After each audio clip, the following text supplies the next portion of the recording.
आप जानते हैं, एक रात माँ काली ने साक्षात प्रकट होकर एक भक्त से कहा था, अगर तू मुझे देखना चाहता है तो सब कुछ तुझे त्यागना होगा।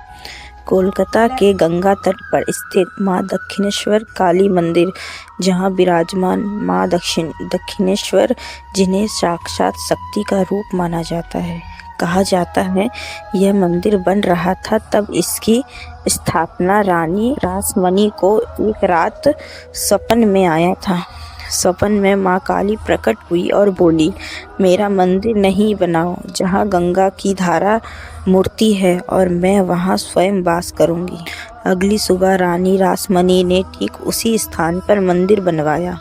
लेकिन माँ दक्षिणेश्वरी की सबसे रहस्यमयी कथा जुड़ी है रामकृष्ण परमहंस से। रामकृष्ण परमहंस दिन रात माँ के सामने बैठकर रोते थे। वह कहते थे, माँ, सब लोग तुझे देखते हैं पर तू मुझे क्यों नहीं दिखती।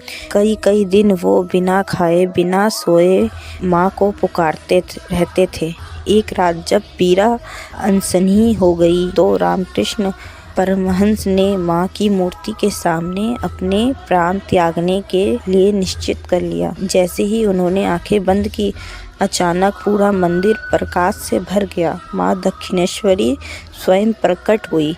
रामकृष्ण परमहंस से कहते हैं, मैंने देखा माँ जीवित थी। उनकी आंखों से करुणा बह रही थी और पूरा ब्रह्मांड उनकी गोद में समाया हुआ था। माँ ने कहा, जो मुझे पाना चाहता है उसे अहंकार, भय और संसार सब त्यागना पड़ता है। उस दिन के बाद रामकृष्ण परमहंस साक्षात माँ के भक्त नहीं, माँ के पुत्र बन गए।